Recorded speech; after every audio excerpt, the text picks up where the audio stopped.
Hello friends, welcome to my channel. ఈరోజు మన ఛానల్లో రొయ్యలు టమాటో గ్రేవీ కర్రీ ఎలా తయారు చేసుకోవాలో చూసేద్దాం. చాలా బాగుంటుందండి. ఎమ్మీగా జ్యూసీగా, ఎంత తిన్నా తనివి తీరదు, అంత అద్భుతంగా ఉంటుంది. చాలా సింపుల్ టిప్స్తో చాలా రుచికరంగా చేసుకోవచ్చు అన్నమాట. ఎక్కువగా సీ ఫుడ్ తినే వాళ్ళకి ఈ కర్రీ చాలా నచ్చుతుంది. కూడా ట్రై చేసేయండి. ఇప్పుడు తయారీ విధానాన్ని క్లియర్గా ఎక్స్ప్లెయిన్ చేస్తాను.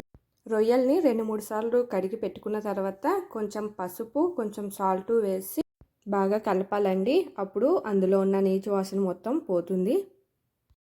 రొయ్యలు అయితే ఎక్కువ నీచు వాసన వస్తాయండి, అందుకనే ఇలా పసుపు కొంచెం ఎక్కువ వేసుకొని మనం కలిపి పెట్టుకోవాలి. ఇలా కలిపి పెట్టిన మిశ్రమాన్ని ఒక 10 నిమిషాల పాటు పక్కకు పెట్టేసేయండి. ఈలోపు స్టవ్ మీద మందంగా ఉన్న కడాయి పెట్టుకొని 2 స్పూన్స్ ఆయిల్ వేసుకోవాలి. ఆయిల్ వేడయ్యాక 2 బిర్యానీ ఆకులు, 3 లవంగాలు వేసుకొని దోరగా వేయించుకోవాలండి. తర్వాత కొంచెం మిర్చి, జీలకర్ర, ఆనియన్స్ వేసుకొని బాగా ఫ్రై చేసుకోవాలండి.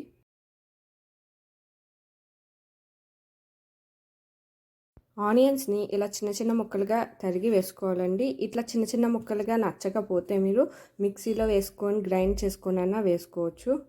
కానీ ఉల్లిపాయల్ని వీలైనంత చిన్న ముక్కలుగా తరిగి వేసుకుంటేనే గ్రేవీ బాగుంటుందండి. తినేటప్పుడు కలుపుకొని తినడానికి చాలా బాగుంటుందండి. సో ఈ ఉల్లిపాయ ముక్కల్లోనే కొంచెం సాల్ట్ కూడా యాడ్ చేసుకోండి. సాల్ట్ యాడ్ చేసుకోవడం వల్ల ఉల్లిపాయలు త్వరగా మగ్గుతాయి. ఇలా 2 నిమిషాల పాటు వేయించుకున్న తర్వాత మూత తీసి చూడండి. ఉల్లిపాయలు బాగా మగ్గినాయి.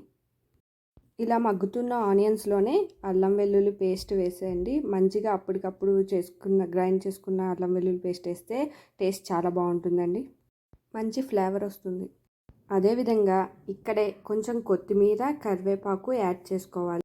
ఇలా చేయడం వల్ల నాన్ వెజ్ కర్రీస్ ఎక్కువగా నీచు వాసన రాకుండా ఉంటాయి. ఈ టిప్ అయితే మీరు ఫాలో అవ్వండి. అసలు నీచు వాసన అయితే నాన్ వెజ్ కర్రీస్లో రాదు. నేను ఏ నాన్ వెజ్ కర్రీ చేసినా ఈ కరివేపాకు అయితే నేను యాడ్ చేస్తానండి. కాసేపు ఆగి చూస్తే అల్లం వెల్లుల్లి పేస్ట్ కూడా బాగా వేగిందండి. కాసేపు మూత పెట్టేసి ఒక 5 నిమిషాల పాటు బాగా వేగనియండి. చూసారా, ఆనియన్స్ అన్నీ బాగా మగ్గాయి. ఇట్లా ఆనియన్స్ అవి బాగా మగ్గితేనే కర్రీ చాలా టేస్ట్ ఉంటుంది. ఆనియన్స్ మగ్గకపోతే ఏ కర్రీ కూడా బాగోదు, అందుకే ఆనియన్స్ని బాగా మగ్గనివ్వాలి.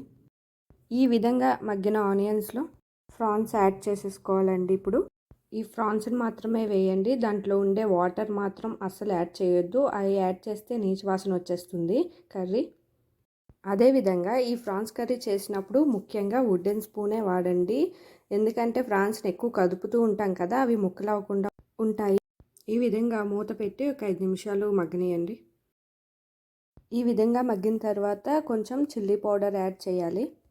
ఈ విధంగా కర్రీని మొత్తం ఒకసారి కలిపి టమాటోస్ కూడా యాడ్ చేసుకోవాలండి. ఇప్పుడు మన గ్రేవీ కోసం టమాటోలు కూడా బాగా మిక్స్ అయిన తర్వాత కొంచెం ధనియా పౌడర్, కొంచెం జీరా పౌడర్ కూడా వేసి బాగా మిక్స్ చేయాలి. మీడియం ఫ్లేమ్లోనే చేసుకోండి, అడుగంటకుండా నెమ్మదిగా కొంచెం కొంచెం కలుపుకుంటూ చేసుకోండి. ఇలా చేయడం వల్ల ప్రాన్స్ 20% కుక్ అయిపోతుంది. ఇప్పుడు మూత పెట్టేసి 15 నిమిషాలు లో ఫ్లేమ్లో మగ్గనియాలి. 15 నిమిషాల తర్వాత మూత తీసి చూడండి. చూసారా, టమాటోస్ అవి బాగా మగ్గాయి. రైస్లో కలుపుకునే విధంగా గ్రేవీ కూడా బాగా వచ్చింది చూడండి. ఇప్పుడు కొంచెం వాటర్ యాడ్ చేసుకోవాలి. ఇప్పుడు కొంచెం గరం మసాలా కూడా యాడ్ చేసుకోండి లాస్ట్లో. గరం మసాలా హోమ్ మేడ్ అయితే మంచి స్మెల్, కూర కూడా చాలా టేస్ట్గా ఉంటుంది. ఇట్లా వేసుకున్న తర్వాత మొత్తం ఒకసారి కలిపి మగ్గనియాలి. లో ఫ్లేమ్లో మాత్రమే మగ్గనియాలి. ఇప్పుడు మళ్ళీ మూత పెట్టి ఎగ్జాక్ట్గా ఒక 5-6 నిమిషాలు బాగా మగ్గనిస్తే ప్రాన్స్ కూడా బాగా మగ్గుతాయండి. 6 నిమిషాలు అయిందండి. ఒకసారి మూత తీసి చూడండి గ్రేవీలా మంచిగా గ్రేవీతో కూర రెడీ అయిపోతుంది, దగ్గర పడుతుంది. మన గ్రేవీ కావాలంటే ఇప్పుడే ఫ్లేమ్ ఆఫ్ చేసుకోండి. ఈ గ్రేవీ కర్రీ రైస్తో, చపాతీ, రోటీస్తో దేంతో అయినా తినొచ్చు.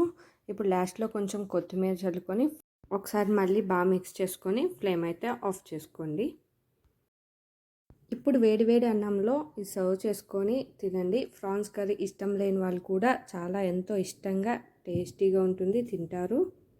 ఒకసారి ఇంట్లో మీరు కూడా ట్రై చేసేయండి. నా వీడియో కనుక మీకు నచ్చినట్లయితే ప్లీజ్ లైక్, షేర్, సబ్స్క్రైబ్ చేసుకోవడం మాత్రం మర్చిపోకండి.